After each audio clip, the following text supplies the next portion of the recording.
Yeah, I know it kind of sounds like some people who may be listening, it may sound like we're un-American, like we're commies or something, but that's not true. Our government are commies. They're Bolsheviks.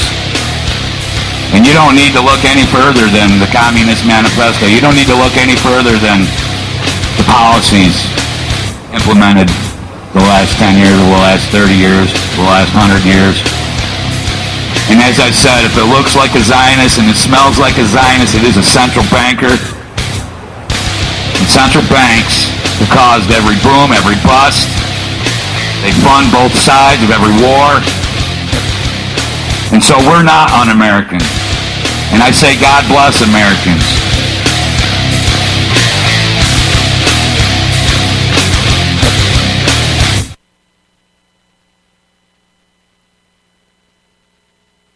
And we're live. All right, welcome to Against the Wall here at the UCY Radio Media Empire Outlet Network. This is UCY.TV, UCY.TV Media Network. We're more than just a radio station, guys. Spread the word, man. Spread the word about UCY, because otherwise, you know, really, it's just, it seems almost not worth to keep doing if we're just going to keep doing this for a few people.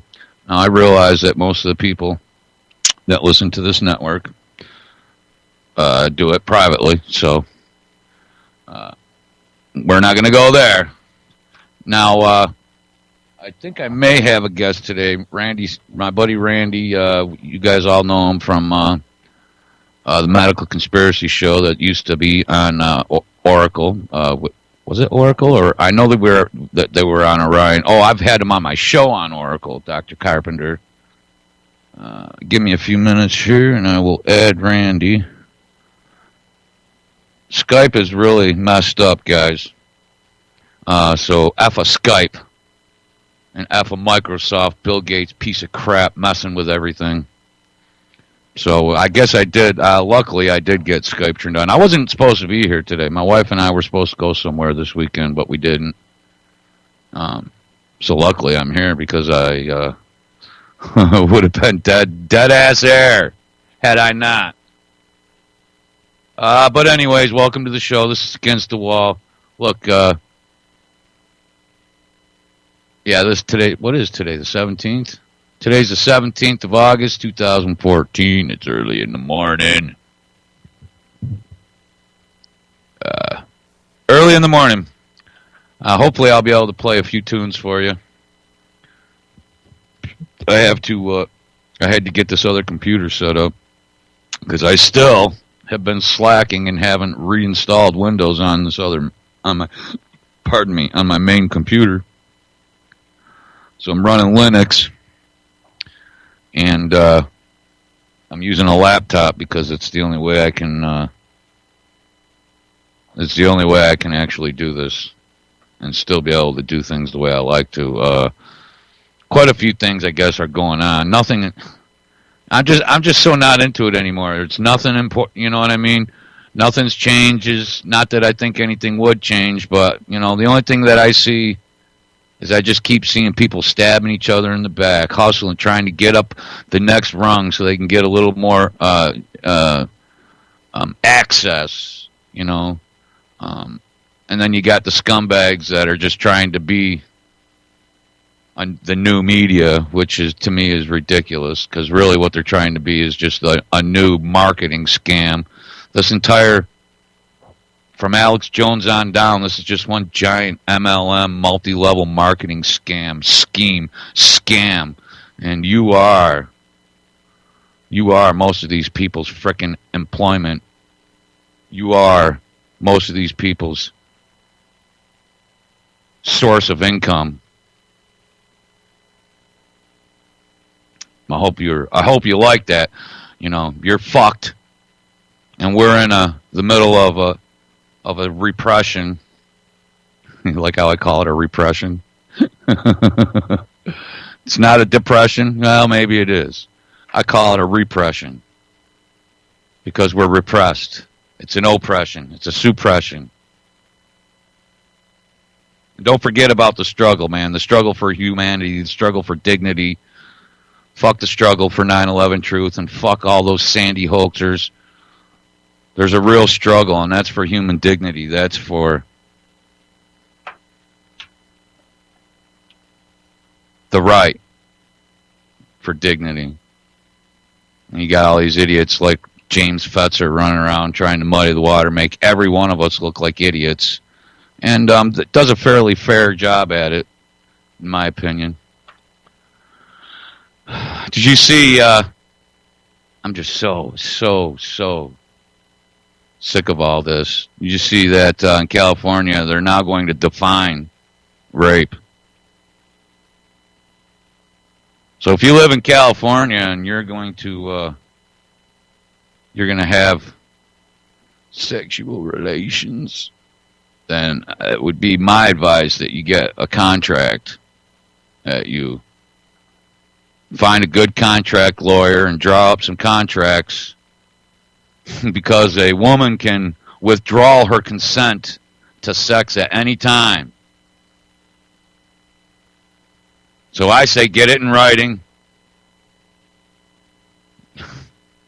I mean, come on. All these liberal left-wing pieces of crap want to define rape. Look, if you're at the club or if you're in the backseat of the car with someone and you make a move and she stops you and says, no, not right now, then the answer's fucking no. You don't need, you know what I'm saying? We don't need legislation. It's not, women aren't being oppressed by men. That's a lie. That's a feminist lie, a feminazi lie.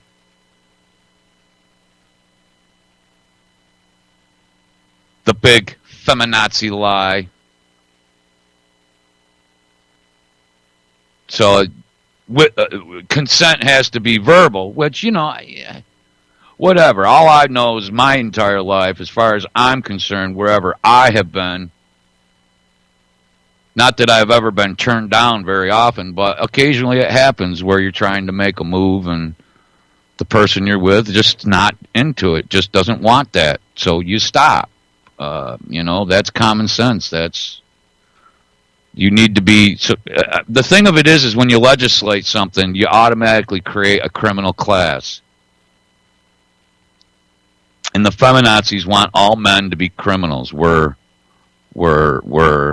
animals that just want to rape women and kill children and kick dogs and hate Jews. That's what men are.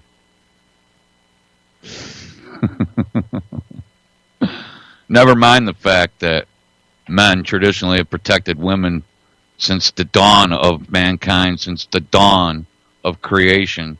None of that matters.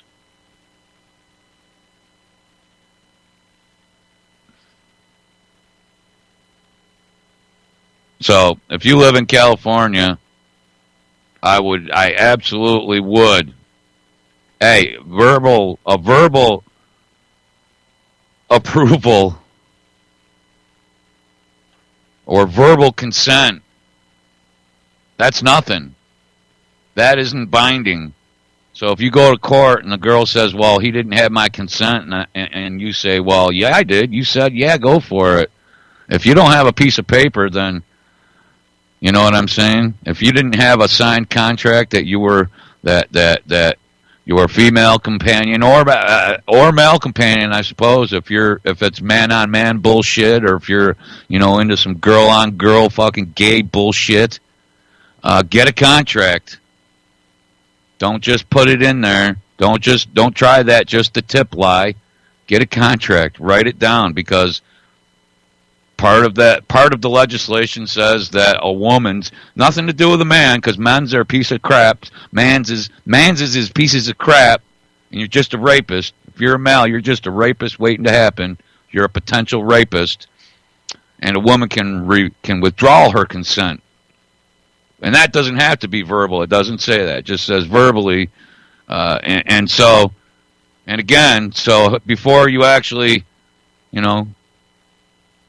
do the deed, then you really need to, every few minutes, stop, pull out, stop, and ask her if everything's still good. Are we still good? Do we still have consent? This is just horrible legislation, and whoever backs this, and oh God, I should find it now because I can't remember the sponsor, but whoever sponsored this is an idiot. Anybody in California that votes for it is an idiot. Any woman who thinks that this is a great idea is an idiot. So did I cover everything?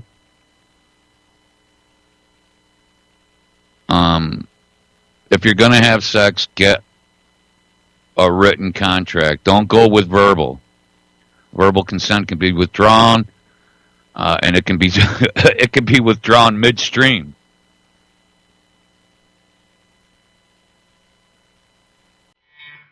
Whoops. Let's see. It can be withdrawn midstream.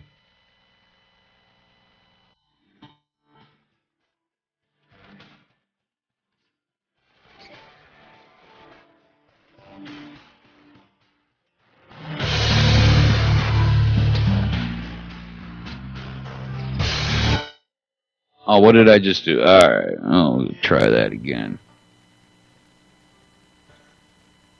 Try that again.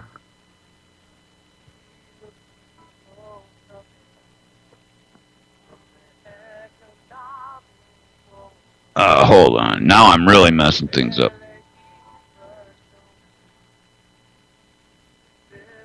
All right. We'll start this over. All right. So don't forget to get your written consent.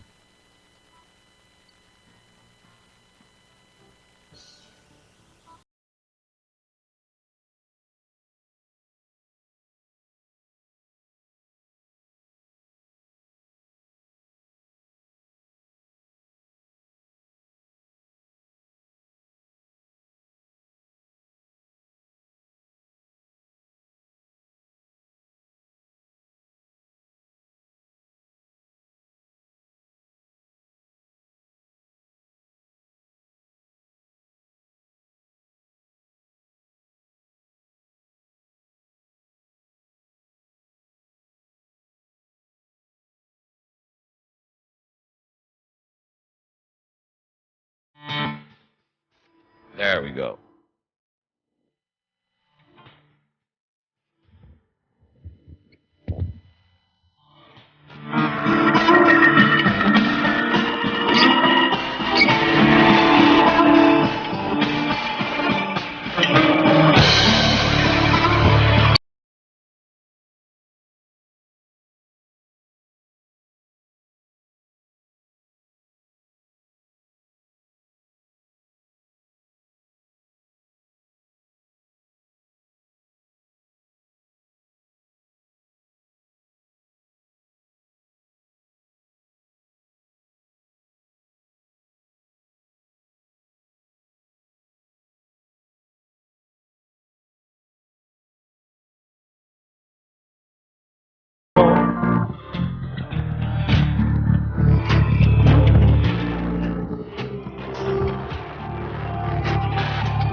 Hey, man.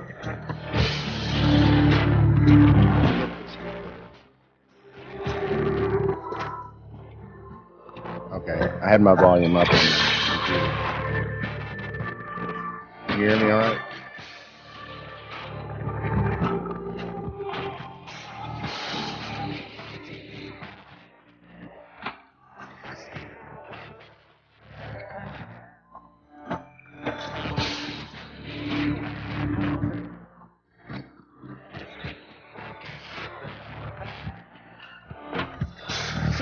It's growing short.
This is what, yeah. Man, fuck this bullshit. Hey, Randy doing, Simmons, JJ? thanks for hopping on. Hey, man, glad to Man, be trying to just get all man, fuck Skype. Pardon my language, pardon my French. I know there's people out there listening that don't like swearing, but, you know, they're just making it so that unless you're with one of these fucking goddamn mainstream media networks or Alex goddamn FBI, CIA piece of shit Jones, you can't do a show. Oh, boy. I mean, so I can't play music. I can't play freaking clips because everything just sounds horrible. We had the same issue when we did the last few incarnations of Medical Conspiracy. We had a little toy that I would use to do sound clips and stuff. All of a sudden, it just stopped working. Wouldn't do anything. Well, I'm just irritated. I haven't. What I really should have done before now is reloaded Windows onto my main machine because I have it all set up. I have so that I can play clips and everything from this machine into my mixer, back into this machine into Skype. So, and I've always had it sounding great, but really trying to play clips into my laptop just as I guess it's just not frickin' working. And I got a static issue happening here too. Am I too loud or too quiet? Oh, you sound perfect. Okay, because I can go up or down. Okay. No, you sound great. Okay, so introducing Randy Simmons. Those of you who've been listening to my show since the start will recognize Randy. We used to call him Dog Boy. Yeah. Right, Dog Boy? Arnie used to call him Dog Boy. Dog Boy. Dog Boy, yeah. So I guess a lot of things have happened in Dr. Carpenter's world and with you and your wife. And, I thought I'd give you a chance. I understand that Dr. Carpenter is a little leery, and I would be too. Like I said to you earlier, I've never had an entity try to destroy me. I've never had anything, so I've always been able to just destroy myself really quickly and easily. You know what I'm saying, Randy? But I've never had an outside entity, a third party, other than, main, bullcrap, family or friend bullcrap. I've never had a third party try to destroy me. Yeah, and it's really kind of weird that at first, I'm talking years ago. At first, there was the occasional thought in my head that, hey, we're really making a bigger deal out of this than it is. There's no way we could be that. What's the word I'm looking for? That much of a entity of interest. Right. To put that much attention on us. But then, of course, I actually, Against the Wall was a friend of the Medical Conspiracy show from the beginning, because we got, through you, we made contact, or I did, with Barbara.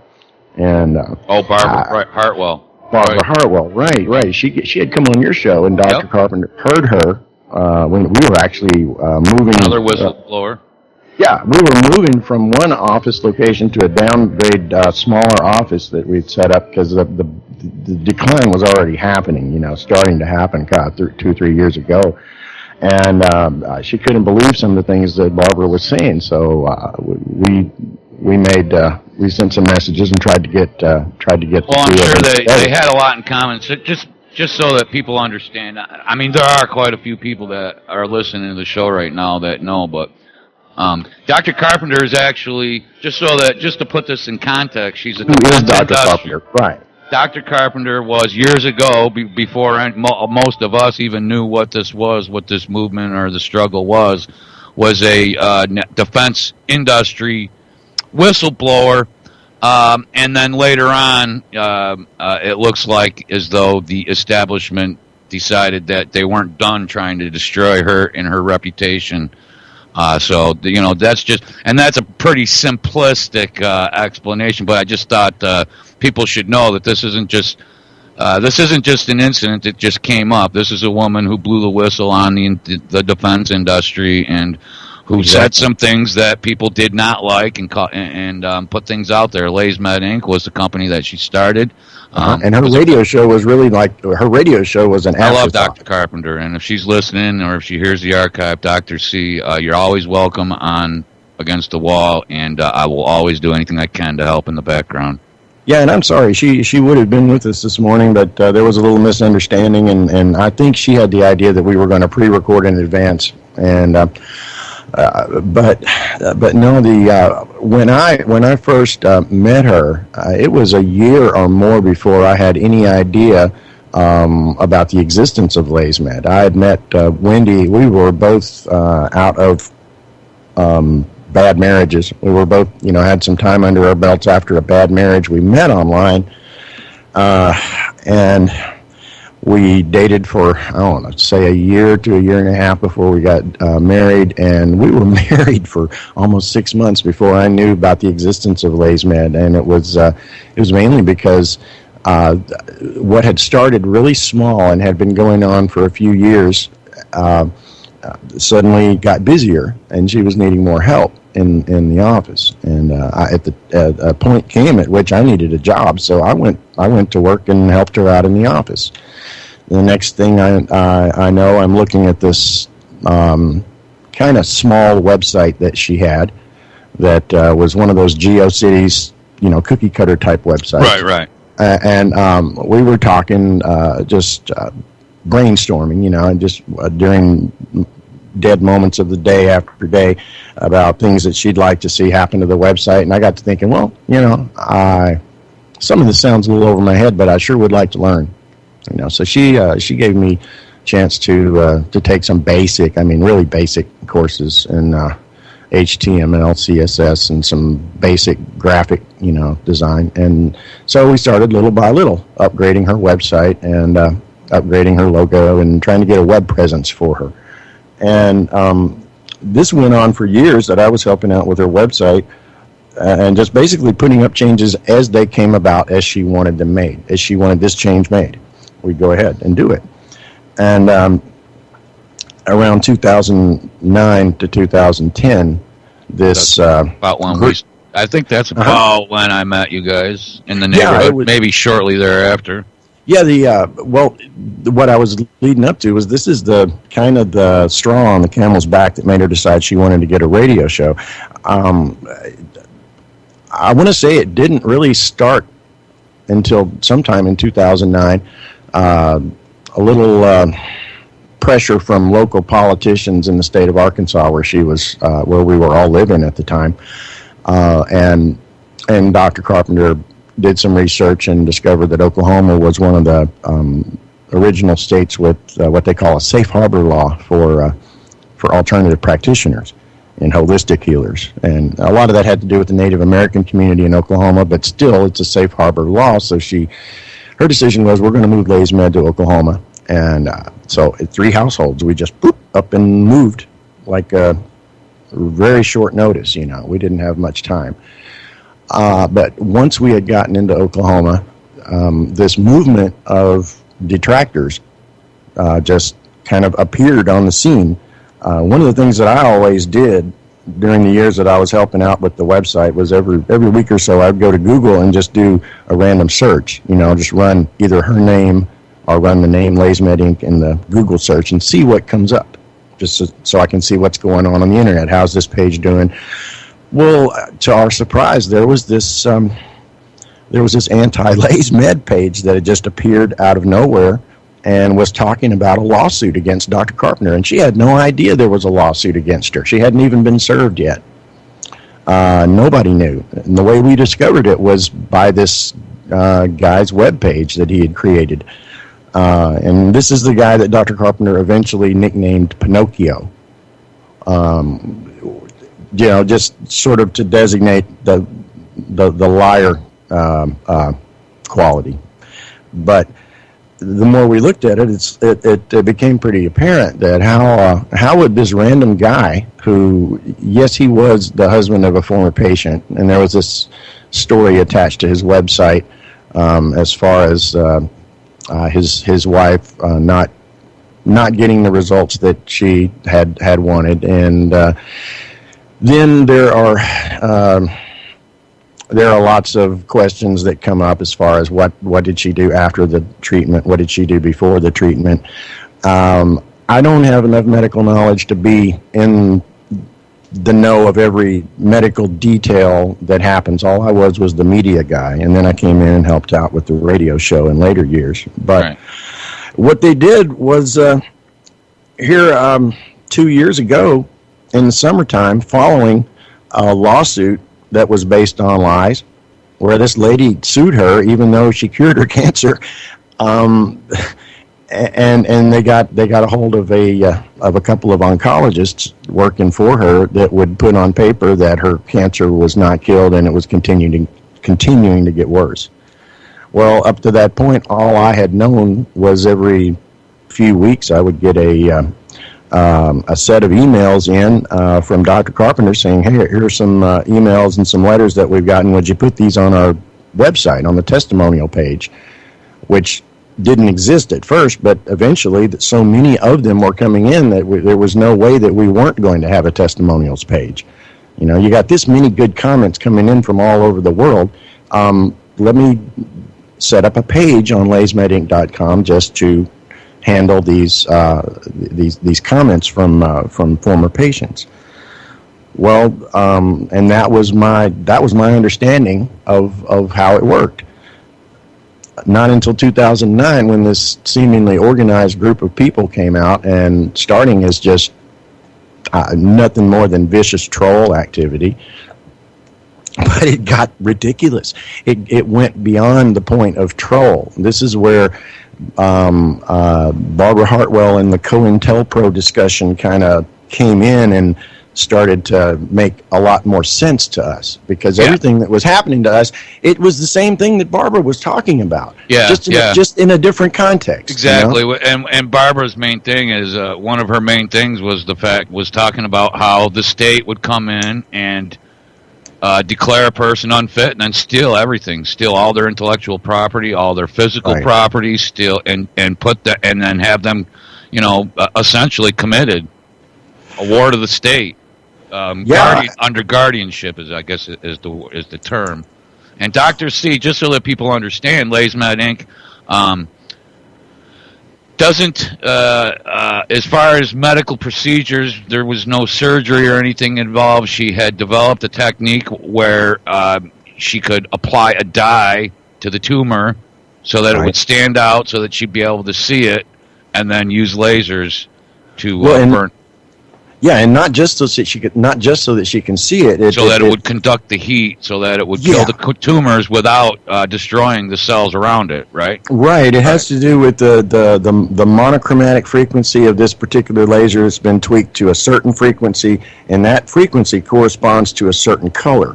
Well, the only reason I knew about this is from high school art classes when we talked about supplementary colors and complementary colors. Right. Well, every color in the rainbow has an exact opposite, and like blue and green. Red and green are opposites. Right. If you have a red laser that's monochromatic, the maximum heat absorption is going to be in something that's the exact opposite of red. So this exact color of red light combined with this exact color of green dye creates maximum heat in that area that absorbs it. Right. I wouldn't have come up with that in a million years, but that only because I've been in the circle, so to speak. Right. And Dr. Carpenter had a basic working knowledge of lasers from her years in the defense industry. Exactly. And so her knowledge was all about lasers and then what can be done with them. And and because of the good things that I was hearing coming from the all over the internet, from a handful of people that I actually met. I wasn't always there at the office, but I did have a chance to meet people that had come in from Europe, from Australia. I met a South African lady once, I think, and but they were coming from all over the world. So to me, this was huge. This was something that, I've never been a part of anything in my life that I was more proud of. Right. And here they are, 2 years after the FDA had come into the clinic based on a lie. Again, everything they did was based on lies. They lie to get their foot in the door. Then once their foot is in the door, then it's like, okay, now let's pick this thing apart. And the raid that happened, and I know I'm jumping all around the place. I'm sorry. No, that's fine. First, 2009, this organized group of detractors comes about on the internet. They start following LaysMed around everywhere they go, not just LaysMed's website. Up to this point, there are lots of alternative cancer blogs all over the internet, and some of them are more popular than others. Well, there were LaysMed patients on those blogs saying good things about Dr. Carpenter. Well, not anymore.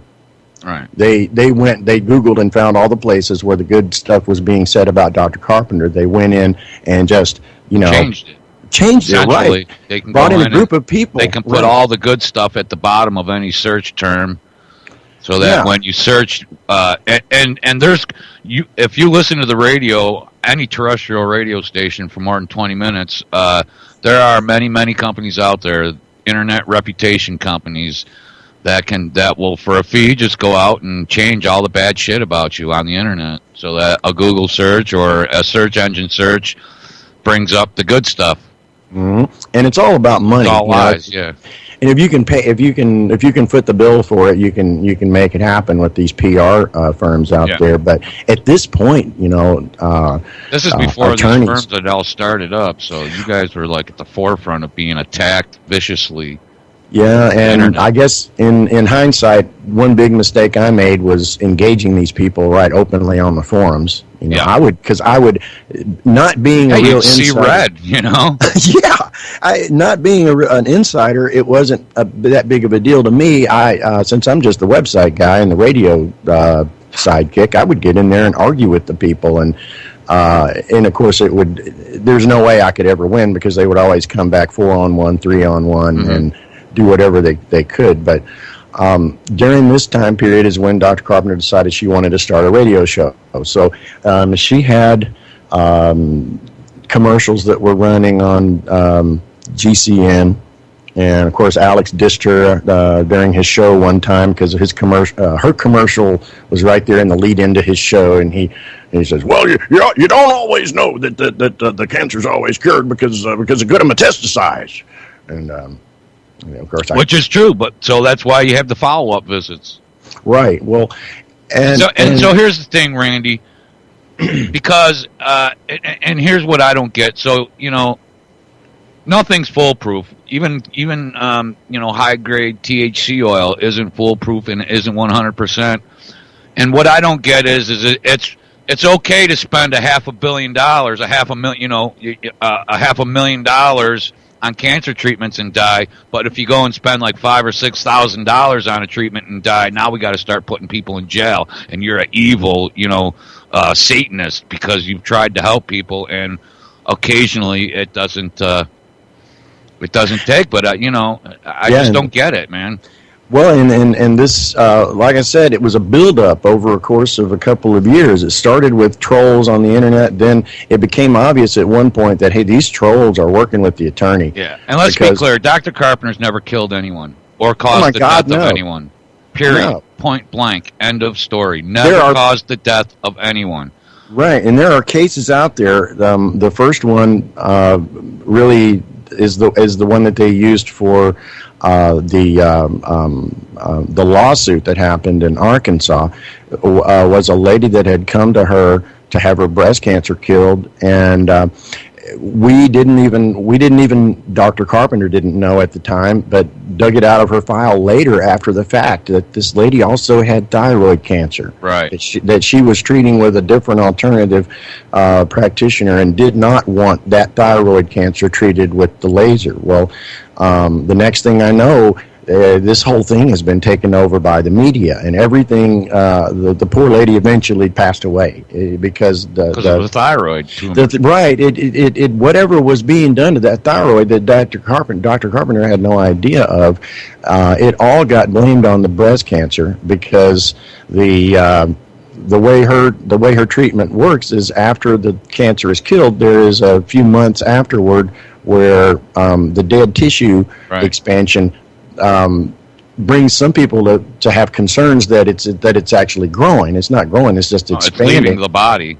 Right. Have you ever seen a dead body in the woods, or a dead animal in the woods? But before it decomposes, it swells. It gets, and this is essentially what's happening to the dead tissue. But because the medical community wouldn't cooperate with her, they wouldn't remove the dead tissue without removing a huge, clean margin crater of flesh around it, Right. And Dr. Carpenter wouldn't accept that. Well, the next thing was these internet trolls began being incorporated into these media attacks, like the local news that ran in Tulsa, the local news that ran in Little Rock, basically to give her a bad name with everybody that had ever been exposed to her or what she did. Right. And then in the summer of 2012, this prospective patient, who was not a patient at all, who had been calling LaysMed for off and on a couple of years, posing as the nephew of a breast cancer patient, canceling appointments and rescheduling appointments, and finally, July of 2012, had confirmed an appointment that his aunt was going to come in for treatment. The day came, and the patient arrived. It was not a patient. It was a raid team, an FDA raid team. But 2 years after that, when they came in and raided the place, they took her lasers, they took her stain, which they call a drug, even though it was food coloring, which you can drink, and saline solution that you can drink. You mix them together just like lime and the coconut. It becomes a drug once you mix it together. That was the running joke for a while, because we had that song for a bumper. Right. That lime and the coconut song. But it's just about as ridiculous. You call the doctor and he says, mix the lime and the coconut and you drink it for the bellyache. Well, okay, if you drank it to cure a bellyache, then it becomes a drug. And that's the mentality that they basically used, along with the lie that she was selling lasers across state lines. She was altering lasers, mislabeling them, adulterating medical devices, and holding them for resale across state lines, every bit of which is a fucking lie. But this was the wording of the 28-page affidavit that the judge signed to give them permission to come in and raid the clinic. So it was based on lies. If what she actually did had been written into the affidavit, and this is why I believe we need to, raid this particular clinic, it wouldn't have been granted, because the things that she was actually doing were legal according to Oklahoma law. The things that they used for the basis of the raid were the lies and embellishments that were thrown in there. Well, now, this was 2 years ago. Since then, we've hawked things on Craigslist to keep our electricity on. Both of us, Wendy and myself, we were out of work for months. We almost lost our house twice. After 2 years of working different jobs, I'm at home like the second week of July, I believe. It was just last month. And I'm just relaxing, and all of a sudden, here comes my daughter saying that there's somebody at the door wanting to talk to you. And I go up there, and it's a guy in, looks just like a plainclothes cop with no uniform, just a blue flak vest with, police and reflective letters on it. He probably had a gun somewhere concealed, but I didn't see it. Yeah, and he wasn't being threatening or anything, but he just says, "Are you Randy Simmons?" I said, "Yes, sir." He says, "Is Wendy at home?" I said, "Well, no, she's still at work. She hasn't gotten home yet." And he says, "Okay, well, I just have some papers I need to give you. These are subpoenas. You and Wendy are being requested to witness before the grand jury coming up in August." And he starts explaining this to me and showing me be here at this time, and this is what you bring, and this is what they're going to ask you about. And it's all about Dr. Carpenter and LaysMed. But this time, they're bringing in Wendy and myself. Why? Me. I'm just the guy that put the website together and then helped out with the radio show. Well, when I went in for questioning last week, it became obvious why they wanted me. They're looking at this website, lasmedinc.com, and they're also looking at the radio show, The Medical Conspiracy, as being a cleverly integrated part of a complex cancer cure scam program that I participated in by putting this website together and assisting with the radio show. And so basically I'm being questioned But they have absolutely no evidence that it's a scam. Exactly. You know, that's the irony of the whole thing. Chemotherapy's a scam. Thank you. That's the irony of the whole thing. You know, Dr. Carpenter from years ago had been putting out there, you know, there's a video called Put Up or Shut Up, in which she says, these are the tests that you can run to prove that you know, if you want to call me a fraud, you run these tests, and if the cancer's still alive, then you, by all means, you come back and call me a fraud. If not, then shut the up. You know what I mean? That was her video, and she lists in that video 4 or 5 different types of verification testing, none of which were ever done for anything having to do with her laser therapy.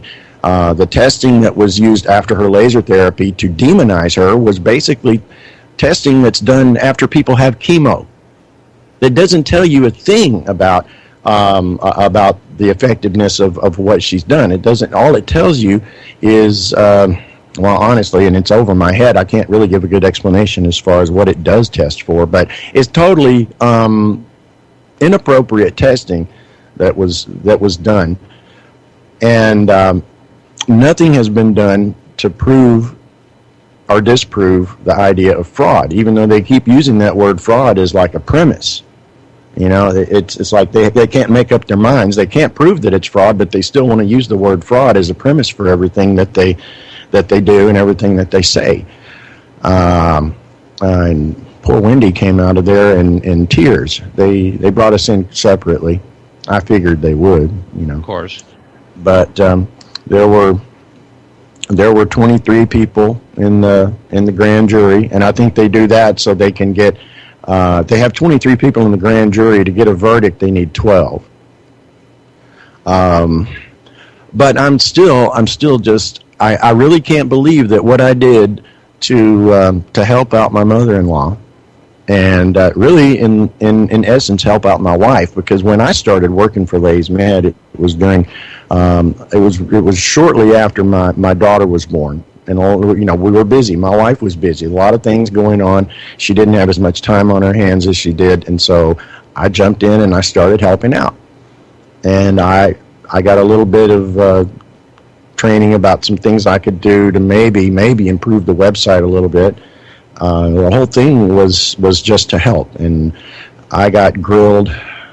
Man, I got grilled about that website like you wouldn't believe. They pulled paragraphs out of it, shoved it in my face, and then they used you about restless middle finger. No, I'm just kidding. No, they didn't. They didn't ask about RMS, and well, I don't know. It's probably just as well. No, I'm just playing with you, brother. They gave me a case of it. They So I don't know. They were trying.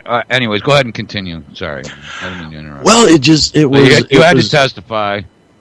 I mean, I got to admit that, you know, some of these trolls like Bob and Michelle Wolfman, they did give me good preparation for dealing with these people. This attorney that questioned me was one of the most evil-looking people I think I've ever seen. You know, his face, it reminded me of Agent Smith from The Matrix, you know? Yeah. Just totally expressionless. It's like looking at an insect. Yeah, just a piece of crap. Basically, yeah. Who does what he's told. Right, and an insect with no conscience that's just, at a moment's notice, just might snap your head off. Yeah, exactly. But it amazed me suddenly, you know, I'm being questioned as if I participated in some scheme to lure people in, and to steal money from people. If Dr. Carpenter, I mean, holy crap! I mean, are you freaking kidding me? The amount of what was it? What a treatment average is under $10,000. Yeah, And- one session about 1,000 per session, but Yeah, but right. so she's. But what's a chemotherapy session cost? What are the radiation pills? What does all this cost? Hundreds and hundreds and hundreds of thousands of dollars. And 3 or 4 laser treatments as opposed to Right. Oh, that's right. About countless, $3,000. as opposed to countless, rounds of chemo. Or And still probably gonna die. yeah, it just Chemotherapy I really- is not good, man. no, and I made that plain in some of my answers, to them. They were showing me pictures of the pictures on the website of the healing progress. We had one brave lady that wanted to actually have her pictures put on the internet, and Dr. Carpenter agreed to, and said, "I'll tell you what, we're gonna give you like a little paragraph space for each photo, and you give a description of what's going on, and we'll put it out by the side."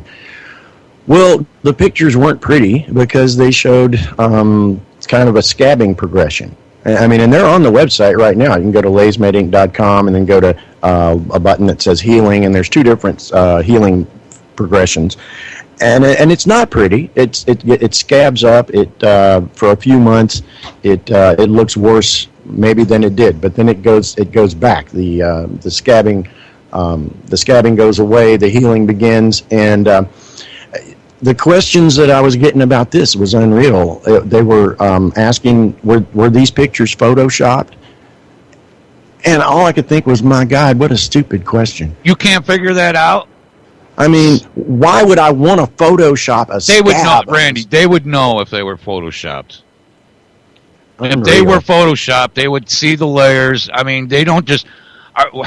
You're not talking to some guy from the homeless shelter that just says, "Hey, is this photoshopped?" You're talking about people who have already run that picture, have already processed it, and they know that it's not photoshopped. Or they wouldn't ask you, "Is this photoshopped?" They would say, "Clearly, this photo has been altered. It's photoshopped. This is part of our prosecution." So, anyways, continue. Sorry. Well, and they made out as if I get frustrated, bro, because there's nothing I can do. I mean, this is all I can do for you guys is to try. This is it. This is the most that I can do. I don't have any money I could help you with. I don't have any pull or influence. I'm not Alex piece of shit fucking Jones who could actually do something. Who you know what I'm saying? If I had millions of people listening to my show, I could say, hey, let's Adnan Khashoggi backing you up. Yeah, let's do something. let's try to help this woman. Let's get let's be there for her in her forums. Let's not even talking about frickin' money, but no, if you're not giving the kahuna money and he's not making money off you, then they won't promote you. So. Yeah, and that's the thing. Here I was 2 years after the raid. They've already destroyed her lives. They've destroyed Dr. Carpenter's life. She's been moving around from place to place and afraid to stay one place too long for fear of basically getting arrested. She's convinced that they're going to arrest her because little old lady. Yeah, well, because of, among other things, because of what we've learned about Brzezinski in Houston, and before he got big, he was actually brought to his knees basically and put in jail. And at some point, a deal was made. Just when the darkest couldn't get any darker, a deal was made, and here he is today. One of the biggest names in Texas. Yeah. But is he cured of cancer? Well, I don't know. Dr. Carpenter's heard some good things and she's heard some bad things, and I don't know enough to make any kind of a judgment. But the thing I have heard is he sold out to the establishment, dude. Otherwise, they'd be after his ass too. Well, right, and that's what Dr. Carpenter says anyway, because she's gotten quite a few people. If they're in the alternative circles, if Dr. Carpenter was just ripping people off and selling dick pills and selling, crap that didn't work, she'd be on Alex Jones. She'd be a regular. Yeah. I mean, she did meet some people who had come from Brzezinski's clinic because, like I said, if you're in the alternative circles, you're looking at these different places. You're aware of it's the same faces. You're aware of the same people, the same faces, and they've got their hands in the same pockets. Ours. And you're aware of of Rife and Gerson and all of these other names, that have gotten pretty big that people know about. They're not, but anyway, because of that, some people had come to her after going to Brzezinski. Well, a couple of them left Brzezinski's clinic because he basically couldn't do anything for them other than chemo. He says, you don't have the right kind of cancer that qualifies for the anti-neoplastin treatment. Of course. So, because, he's staffed with AMA-approved oncologists now. Yeah. And he's a shill. But in my because, opinion. Yeah. I got no dog, no pony in this race, so I you don't have a piece of crap. Horse in the race. But, and Dr. Carpenter has said the same thing. But, I mean... she has to be a little more careful about what she said. I don't. But because of that, it's ruined her life. She can't do what she's spent the better part of her life, tweaking and perfecting and getting it just right. Now, the political powers come against her, and they question. And it isn't as though Dr. Carpenter hadn't tried over and over and over and over again to get the establishment, the real, the mainstream medical establishment, to look into her findings. Right. She had tried over and over again. Yeah, and the Rockefeller Cancer Center in Arkansas had I don't even know what the amount was, but she said it was an absolute joke. An amount they agreed to give her to basically. Never touch it again, give it to them lock, stock, and barrel for this, peanut price that they were going to give her. She refused. She says, no. Because they were just going to mothball it like Stanley Meyer's car and, Tesla's technology. They'll just throw it in the back, throw it in the round filing cabinet. Right.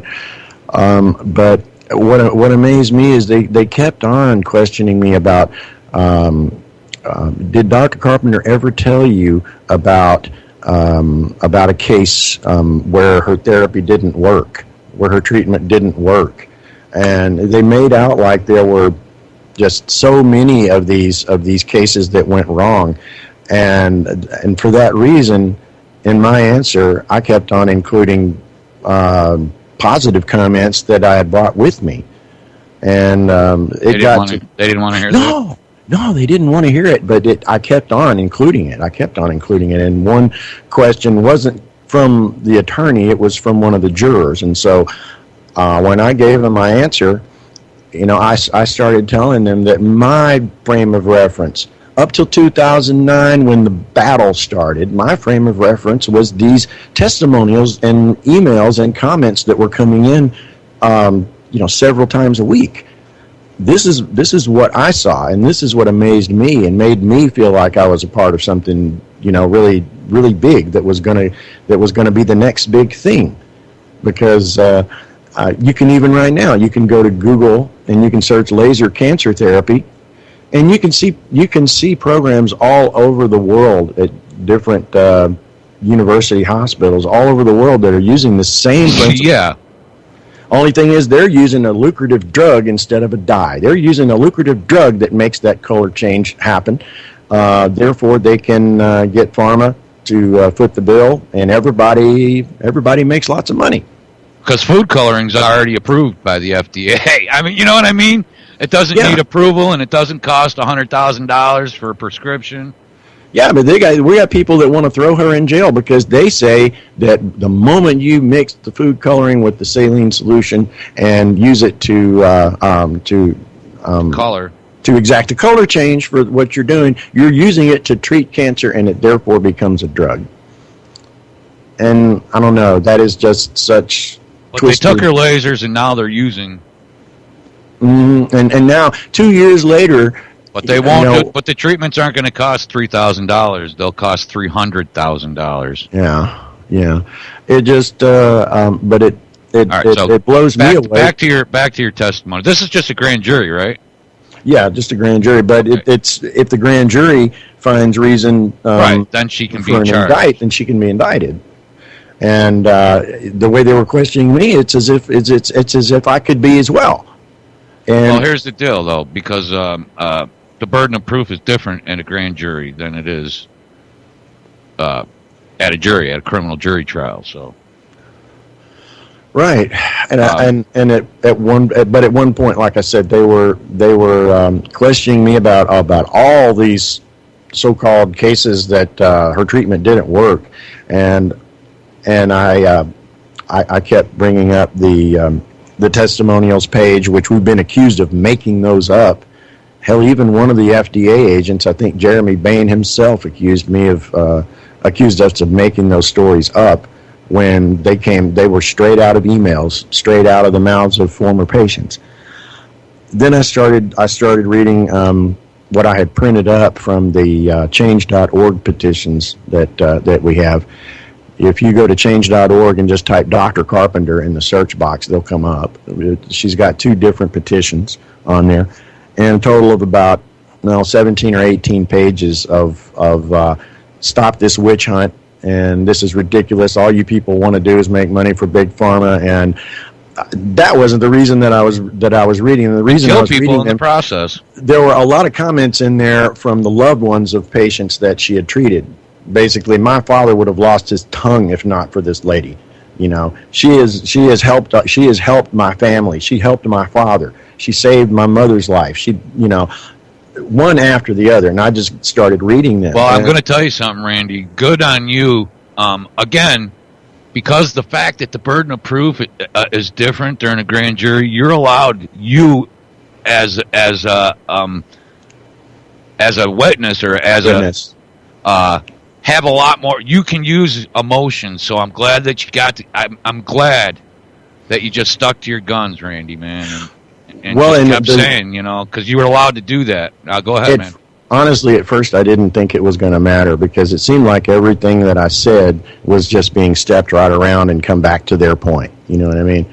But at the point where I started reading these comments, it may have been because I noticed myself as I'm looking around the jury, they're paying attention now. They weren't totally focused at some points during the questioning. But at this point, while I'm reading all this, I've got 32 sets of eyes, fixed on me. And I think the attorney noticed it as well. And they went ahead and took my copy in and marked it with an evidence sticker. So they put it in. Might have just been something it might have just been a showing. It may not do anything. But I'm still just amazed that 2 years after the fact, here we are struggling to keep our bills paid, struggling to keep a house and a roof over our heads, and it's still, they're not done with us. They still want to bring in, and I guess at that point I should throw something else in because I think we all know how this came about. Like I said, 2 years ago they came into the Lays Med Clinic and raided the place, took everything, took the safe, or made her open the safe, basically. Took everything that was out of it, about a month's worth of payroll, and her rent was in there, things just went south real fast, after that. And 2 years later, after the raid, they come in, still wanting to press more, and now it's not on her, it's on us.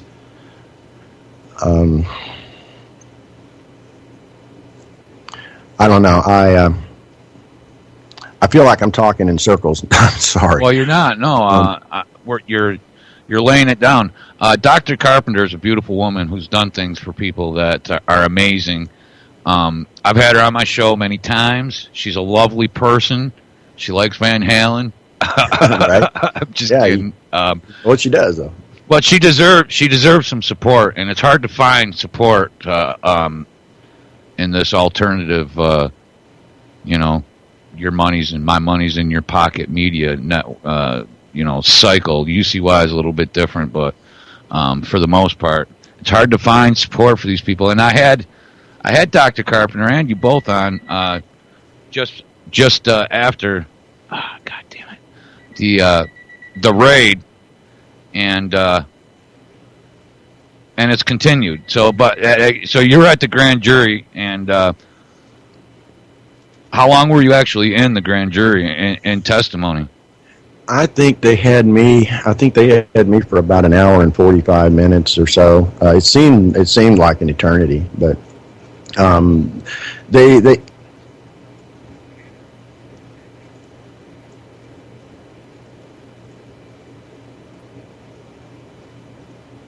I'm sorry, what happened? I was on the phone, dude. Randy, sorry, the phone rang while you were talking. No, I think that was my fault too, because I brought up your page and I had the speaker going, so I had to turn the speaker down. Oh, okay. With the chat room. Yeah, I just wanted to see. We've been trying to post the change.org links and things like that in the chat room for people. Yeah, but, hey Vince, how you doing, man? And she didn't have again. Dr. Carpenter doesn't have the money for high-priced lawyers.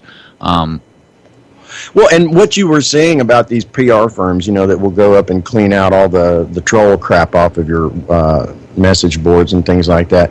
All that costs money, and it's not like it wasn't. It's not like it wasn't discussed, but all of her money had gone to attorneys that made promises, and then took basically everything she had and turned on her. Well, stick to their guns and don't back down. I mean, there's nothing. I mean, at this point, it's damned if you do and damned if you don't. So, you try to be honey in the cogs.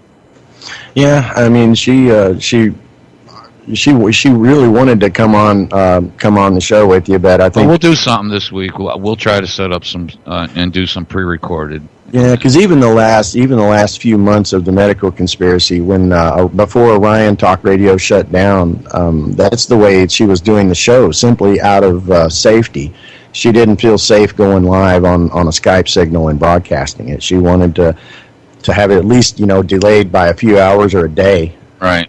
So it wasn't running live. But then after Orion went down, we did a few weekly podcasts that Talk Superstation up in New York ran on Saturdays. And we can do that. That's one thing I can do for you. We're set up here at UCY to do pre-recorded podcasts, and I'm friends with the administration here, and I'm friends with the office personnel and the owners. So. And a lot of our hosts here do pre-record their shows, and then. Hey, Saul, how you doing, buddy? I see him our up there. Good friend Walter Salvanur also does a show. I was trying to think of your first name. I couldn't think of it. Yeah, I'm sure we got all kinds of logical fallacies going on with this line of questioning. Well, I think of Salvanur. I think of logic. I think of the trivium and all that. Yeah, so do I. Saul's a great guy. Listen, when are you going in? First of all, when what they have 2 weeks or so to either indict or not? Well, and that's a good question. That's a real good question, because that ties in with what I started to say, and I think I got sidetracked at some point. 2 years ago was the raid. About 3 months after the raid, they came in and they subpoenaed Dr. Carpenter to testify in front of the grand jury. This has been over a year and a half ago. She went in, I think, on 2 different days and gave testimony, and not a word did we hear over an entire. It's 90 days, so this is why there's a new grand jury, because they. Yeah. Well, over a year and a half went by, and we didn't hear a word. During this time, Dr. Carpenter leaves Oklahoma, and I never did know exactly where she went. Well, here's the deal: in a grand jury, cases aren't dismissed with prejudice. They're so they can always be brought up again. Right, and from what I read, I think because the charge of this case, or the suspicion of this case that's trying to prove whatever, is A, fraud, and B, wire fraud. Because of the allegation that she was selling adulterated devices across state lines, which is the total fucking lie, like I've said, many times. Right. But a year and a half went by that we didn't hear anything about this. Dr. Carpenter has left the state, and last June, just a couple of months ago, she came she came and stayed with us for a few weeks at our house in Oklahoma. Right. Well, what I started talking about when I brought up Barbara and I brought up the gang stalking, and I don't think I actually got to, but I have on other shows. Yeah, well, about our little COINTELPRO there neighborhood. are classic signs of gang stalking in Dr. Carpenter's case. Oh yeah. I mean, the internet trolls and the bullies. Because we've been talking about it for years, but when the internet troll thing hit its peak, it went beyond the internet troll. This head troll named Michelle. Until they start going to your property and things like that. That's what I was about to say. You look at the guy that man, now his name slips my mind. The Anthrax. What was his last name? Bert? Oh, gosh, forgive me for not remembering the name, but the biochemist or whatever, the person that was accused of stealing, of releasing never proven, but accused of releasing the anthrax after September 11th. He was gang stalked, and they drove him nuts. They drove him to the point where he killed himself.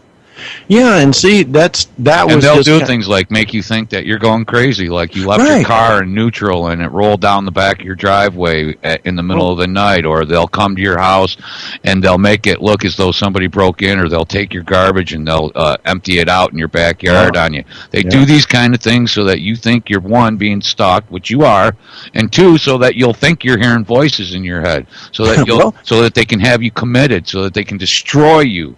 These are all classic gang stalking techniques. Like that movie, A Beautiful Mind. Yes. Well, and all of this stuff was the stuff of fiction and the stuff of wild conspiracy stories and everything until but it doesn't matter, Andy, because it started happening. The only thing that matters is because none of this is in a court of law yet. This is all just, they can do anything they want because it's not official.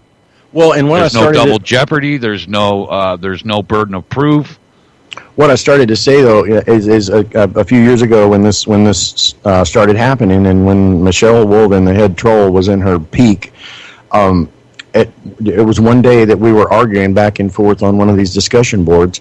She threw in a comment at one point that, gee, Randy, there sure is a lot of yelling coming from your garage. You need to tell your kids to not yell so much. You know, what that was a signal. She was giving me a signal that, hey, I have your next door neighbor listening to you now and giving me reports. And that's exactly what she was doing. How she did it, I have no idea. But she made 3 friends on our block by just making blind phone calls. And I'm still convinced there has to have been some money promised somewhere. But, okay, a year and a half has gone by. Bruce Ivins, by the way, sorry. Oh, okay. Well, a year and a half has gone by, no word in response to the grand jury testimony of Dr. Carpenter from a year and a half ago. We figured, okay, well, they've ruined our lives. What else is there? You know, we're having to work, red state wage jobs here, barely keeping our roofs over our heads. And then they want to bring us in for questioning again. I mean, not again. Basically, they want to question the people closest to her.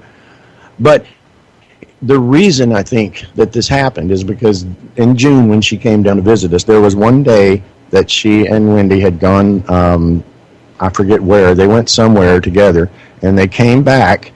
They had some stuff in the car. They wanted a little help unloading, so I went out and helped them unload, and I noticed this COINTEL neighbor 2 houses down. We don't speak to each other. 2 years. Imagine living in a neighborhood where you just absolutely cannot stand and detest and hate your neighbors. Who, it's this. I've never dreamed I'd ever live in a situation like this. One of my next door.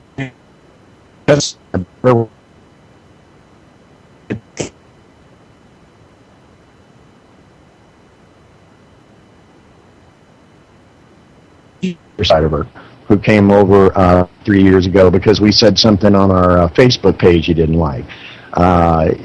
He was trying to start a fight so he could, and he brought a witness. The whole idea being they get me to start a fight. They've got, some more dirt on me that they can use against me. Well, he was out in his driveway talking on his cell phone, and Dr. C was getting out of the car. And all I could think to myself is, oh my God, I know what's happening right now because he was turned our direction. He's on the phone with somebody. Not me, because I would have ran over there and stuffed that phone right down his throat. Well, I know damn well that's what he was doing. He was making a phone call, letting somebody know that guess who I see right now in the Simmons driveway. The subject is here. And it was. I want to say less than a couple of weeks later, Bain was right here at the door handing me a subpoena. Of course, by then she was gone again. Right. But it still didn't matter. The fact that she was spotted here by one of the Stasi agents. Man. Crazy. It's just totally crazy. At this point, I'm speechless. I'm just kind of speechless, man. You know what I'm saying? And here's this person who's never wanted. I mean, everybody sure should she wanted to make a behind her. living. She's Sure a person she wanted who to- saw things that were wrong 20 years ago, and she came out at the detriment of her entire life and her career and exposed. And nobody has the respect for her, even in this alternative world, to back her play. Just a couple of guys, a douchebag from upstate New York with a tiny little, stupid little radio station is all the support that Dr. Carpenter can get.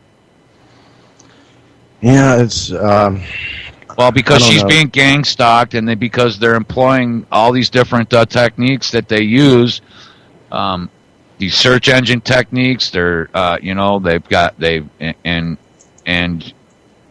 they've essentially destroyed her life. They've reduced her to almost panhandling. Mm-hmm. I mean, seriously, and it breaks my heart. Man. That's what really blew my mind at the onset was. After all they've done, what is left?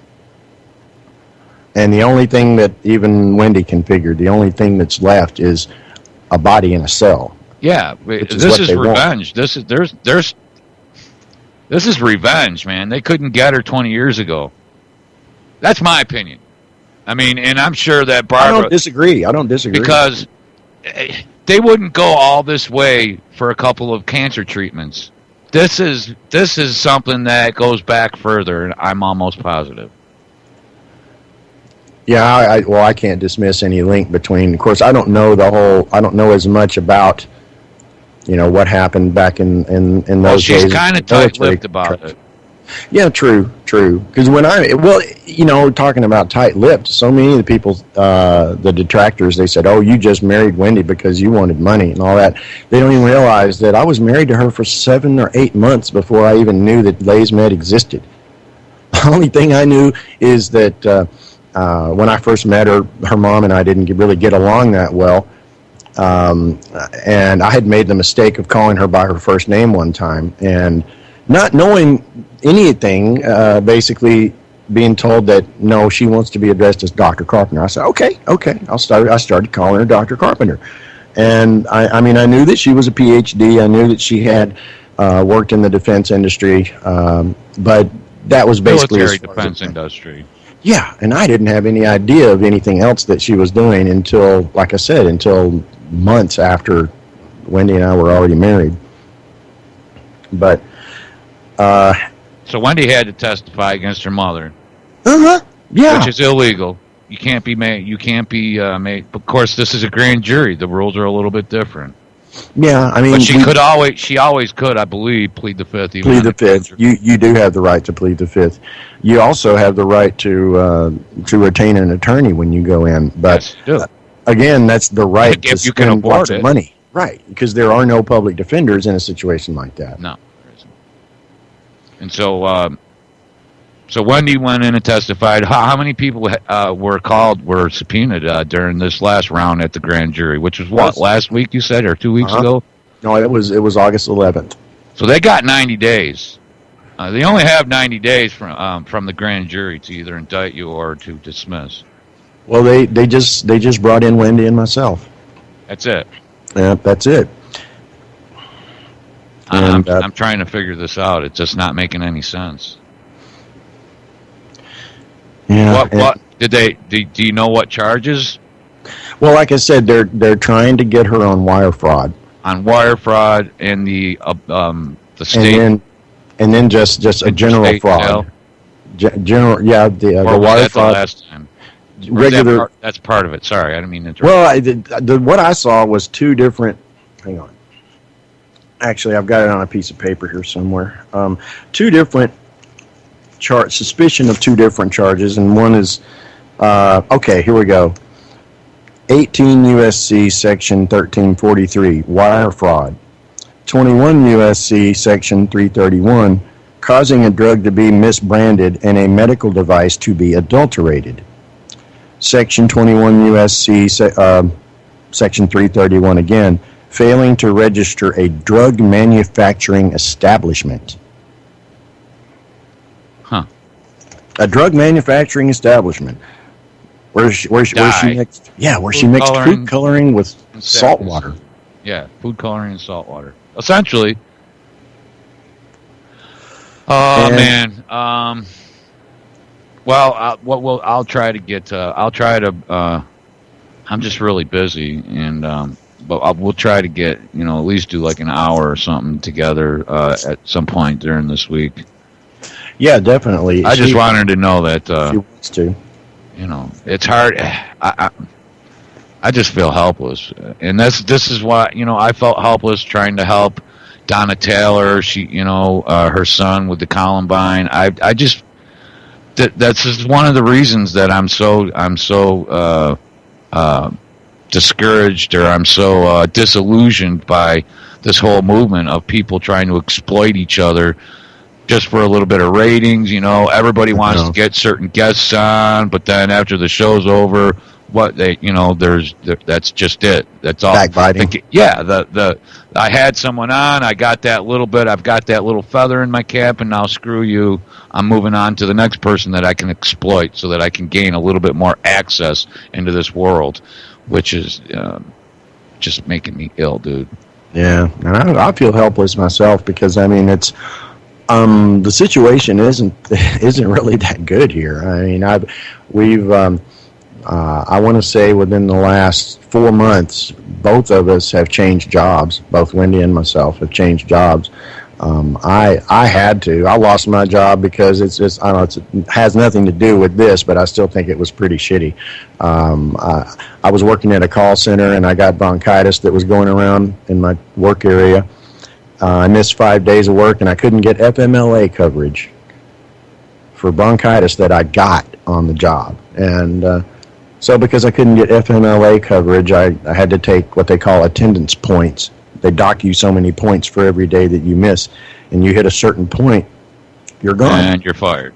So that's how I lost that job. But anyway, I'm working a job now. I'm about 2 months into it, $2 an hour downgrade from where I was working, and I'm just trying to hang on. You know what I mean? I'm just trying to hang on and keep an income.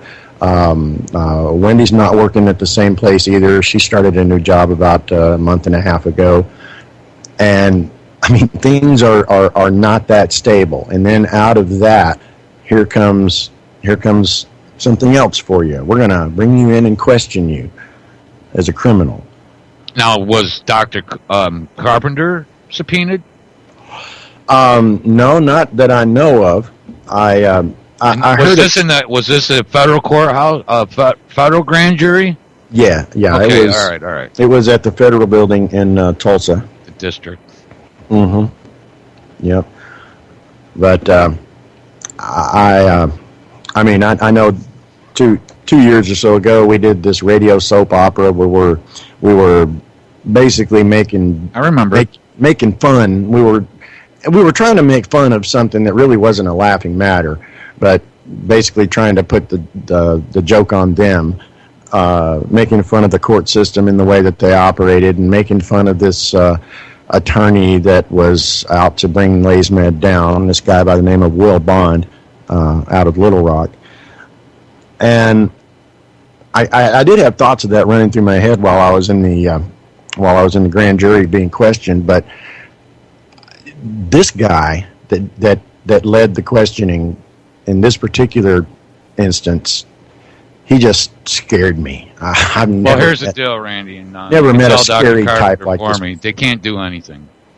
This was just another. They just took another swing. They're just trying to get her to ruin herself financially, but they can't do anything. They won't be able to indict her. Just take a deep breath. That's what I'm trying to do. This is a game that they play. That, like, for instance, just got a letter from an attorney saying that people that I helped for a couple of years, took into my home, made part of my family, are trying to sue me now. What? But really, they're suing me. But really, what this letter from the attorney, this is what I'm telling you. Attorneys and courts don't send you courtesy letters.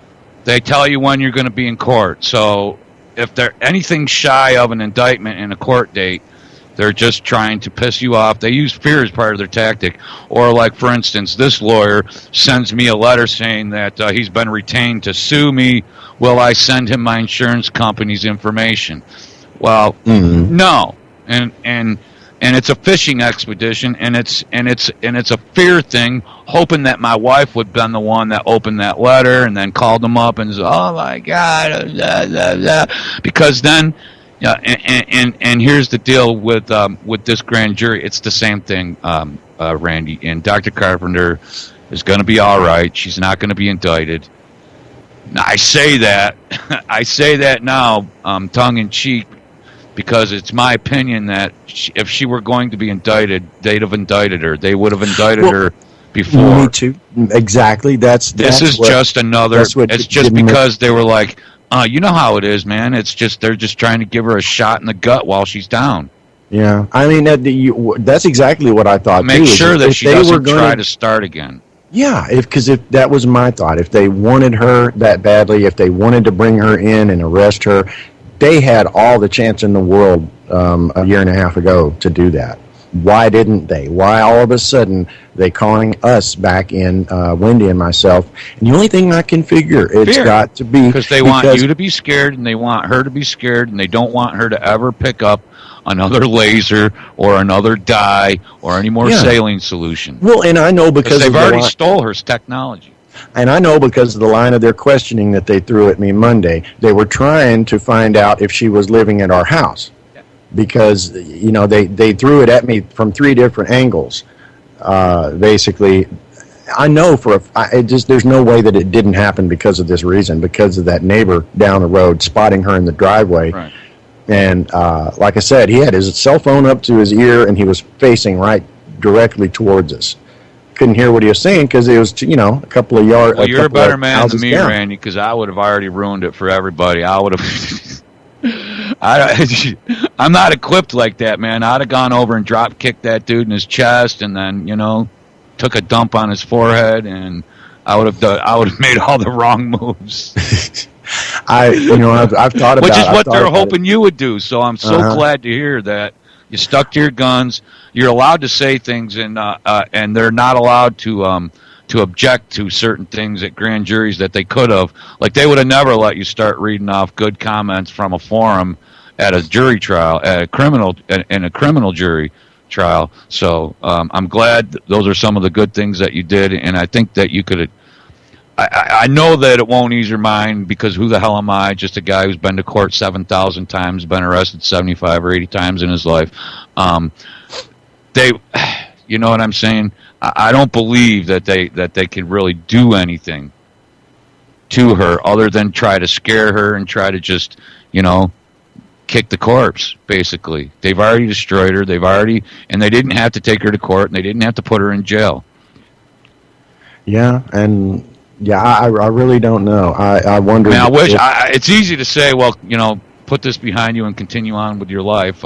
Again, like I said, I've never had, anyone or anything or any entity try to destroy me. Knock on wood. Right. I just. I mean, I've employed a brilliant strategy all my life by never having anything to be taken or destroyed, but yeah, I personally, it's my personal belief that they can't hurt her, or they would have. And that's what I thought all along too. Well, on the other hand, you don't have the money. They can just keep doing this to you whenever they want. So be ready for it. But I don't really think that they can do anything else other than what they've already done. Yeah, I mean, I've wondered myself, do they think that she's still... Well, they're probably hoping she'll kill operating herself. somewhere? They're probably hoping she'll commit suicide, or she'll do something, or she'll just die. She'll have a heart attack or a stroke, or she'll slip into dementia or something. That's what they're hoping. Yeah, I don't know. They've stolen her technology, right? And they use it, and you can see it being used other places. They've and here's found the a thing, way Jacob, to make it so that it can be FDA approved by, because it didn't need FDA approval. right? Dr. Carpenter didn't need to go through the FDA because she didn't use drugs. Well, even before the raid and before the troll attacks started in 2009, there were a handful of articles that she used to include in info packets, even to send to prospective patients, talking about Rice, Stanford, and a handful of other universities that were already doing basically the same thing, using a drug instead of a dye that anybody can make out of what you can basically buy over the counter, right?